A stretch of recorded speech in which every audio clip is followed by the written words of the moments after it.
Hello there, Wololo Warriors, and welcome! In this video, we're going to be taking a look at the very complex issue of units garrisoned inside of buildings and how many arrows that building will fire as a result. Now, I'm inspired to make this video because a year ago, on the AoE2 subreddit on reddit.com/r/AoE2, Mike24Hockey created a post and he did some research into basically how many arrows a building will fire based on what units are garrisoned inside. His results were kind of interesting and no real formula could be discovered as to what caused the buildings to fire a different number of arrows. But in this video, I'm going to reveal the formula and explain to you exactly how it works, because no matter how much testing you do, it's going to be incredibly difficult to figure this one out, because there's so many anomalies and so many weird things that happen when you put units inside of buildings. So before we start, let's first of all look at the castle. Now, the castle will always fire a minimum number of arrows. That minimum is 4 plus 1. So in this situation, the castle will do 11 damage with its first arrow, and it will fire 4 extra missiles, which will also do the same damage. So a total of 5 arrows. The maximum number of duplicate missiles the castle can have is 20, meaning that in total, the castle can fire a maximum of 21 arrows. This obviously really increases the damage that a castle can do. Also, the same applies for towers and also Bombard towers, which we'll look at later on. But first of all, let's grab these 20 Mangudai and put them inside of the castle. You'll see that the castle increases the number of arrows it will fire. It makes sense. These guys have got their bow and arrows, they can shoot, and they can do a lot more damage from inside. This castle will now fire 17 arrows. Now it's worth noting that these Mangudai here, they have 6 attack damage. And it's widely believed that the attack damage of the unit is what influences how many arrows the castle will fire. That is partially true, and we'll see why it's not entirely true right now. Genoese crossbow also have 6 attack damage, the same as Mangudai. So it's only logical to assume, I suppose, that if you put 20 Genoese crossbow inside of a castle, it will also fire a total of 17 arrows. But if we grab these 20, put them in the castle, you'll suddenly see that the castle will only fire 14.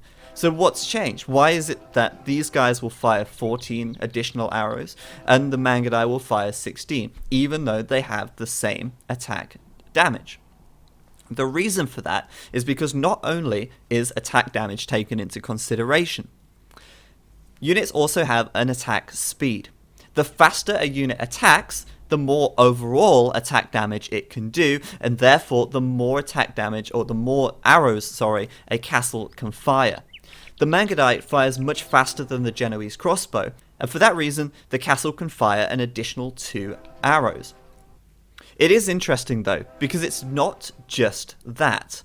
Although the attack damage of the unit and the attack speed of the unit is taken into consideration, the actual attack value of the castle is taken into consideration as well, and we'll see that in just a moment's time. But first, what we're going to do is load up another couple of castles with this time some conquistadors and some hand cannons. You'll see that the conquistador has 16 attack and the hand cannon has 17 attack, so 1 extra. If we garrison the same number of conquistadors and hand cannons inside of the castle, you'll see that with 17 conquistadors, the castle will fire 20 arrows, but with 17 hand cannons, it will fire only 19, even though the hand cannon does more attack damage.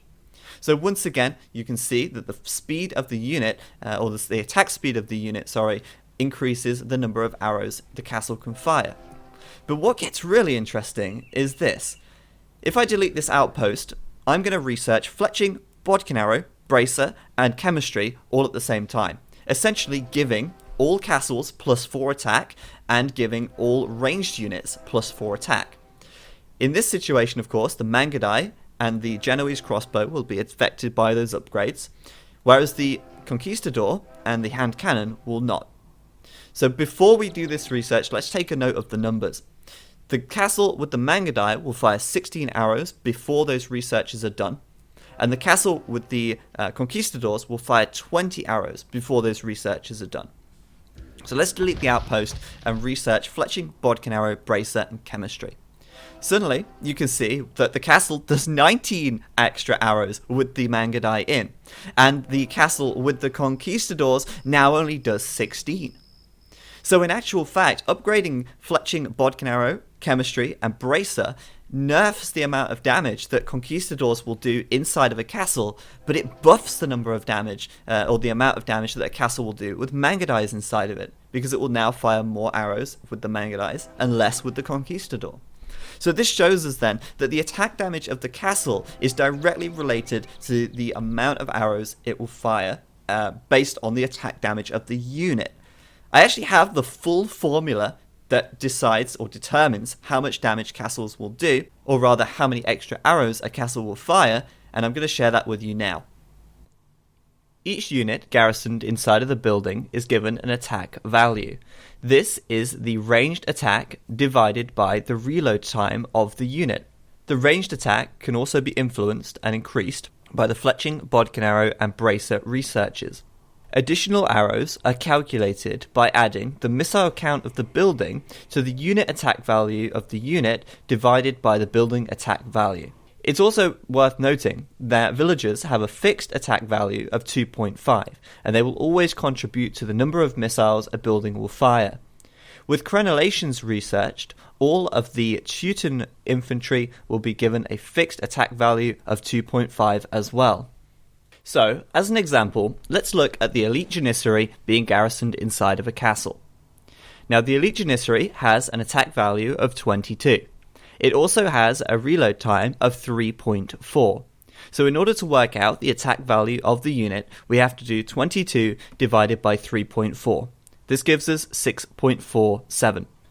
6.47 being the attack value of the unit means that we use that and divide by the building attack value, which is the base attack of the building. In the situation of a castle, that is 11. So one janissary is 6.47 value divided by the attack of the building, which is 11. This gives us 0.58. Sadly, that is not enough to equate to adding an extra missile to the building, as all values are rounded down. In order to get an extra missile, we'd need 2 janissaries. So, to prove that, we'd do 6.47, which is the attack value of janissary, times by 2, which gives us 12.94, divide that by 11, which is the attack value of the building, and that gives us 1.17, which rounded down adds an additional 1 missile to the building. For that reason, you can see why when you do Fletching, Bodkin Arrow, and Bracer and increase the attack value of the castle, it causes the amount of arrows to be added to be reduced, since the gunpowder units are unaffected by those upgrades. So it's time to look at some anomalies and some quirks, because as with Age of Empires and as with all things, there is not one rule to define them all. There's always going to be some exceptions. And in this case, we have a fair few, actually. First of all, the Chuko-Nu. Now, the Chuko-Nu is really interesting because, obviously, it has a pretty high attack of 12 now with the Bracer and all those texts researched, but it also fires very quickly. It has a very low fire rate because it fires multiple arrows. Now, if we garrison these 20 Chuko-Nu into the castle, we'll actually see something kind of odd. The number of arrows the castle fires barely increases. It only fires a total of 6. It used to fire 4. So 20 Chuko-Nu only contribute an extra 2 arrows to the amount of the castle can fire. That seems awfully wrong when you consider that the same number of Mangadai with less attack will fire 19. The Chuko-Nu, just 6.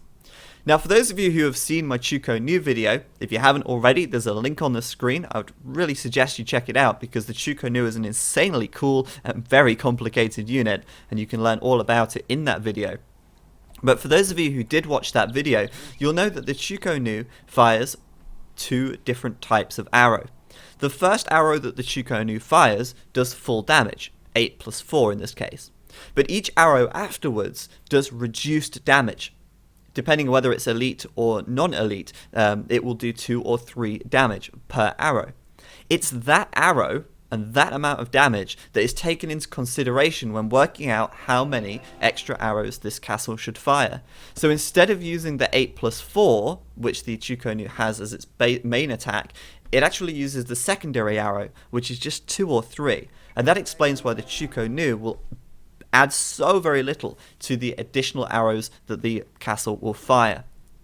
Alright, so what about these guys? The Throwing Axeman and the Mameluke. Obviously 2 very strange units, 2 units that don't quite fit like all other units in the Age of Empires universe. Firstly, we have a infantry unit that does melee damage, yet has ranged, and we also have the same for cavalry, a Mameluke. So what happens when we chuck these guys in the castle? Well, I'm going to do all of these guys in at once, and you'll see that sadly, no additional arrows are fired. Yes, these castles, they fire arrows, they don't fire axes, sadly, they don't fire swords, as cool as that would be. I guess these guys just don't have big enough windows yet. They need bigger windows to fit their massive axes and their massive scimitars out so that they can chuck them down at the pesky people below. Sadly, they don't have that technology yet. There is one civilization, though, that does have that technology, and that is the Teutons. And we'll take a look at them now. With the power of video editing, I will become Teutonic. Alright, so we are the Teutons. And as such, we have an awesome technology called crenellations. Now what I'll do is I'll load this castle up with Throwing Axemen, and you'll see that once again, the number of arrows fired does not change. However, when I delete this outpost, the crenellations research, or technology, sorry, will be researched for me. And once we've done that, you'll see that, oh, suddenly the castle will fire 8 additional arrows. What crenellations does is allows infantry units to fire arrows from castles. Basically, all infantry in the game, no matter what it is, when you put it in a castle, it does not fire or contribute to the castle's strength at all. With crenellations, that changes, and the units, or infantry units, sorry, will contribute to the number of arrows a castle will fire. So with crenellations, they widened those window slits big enough so that the Throwing Axemen can fit their axes out and chuck them down at the people below.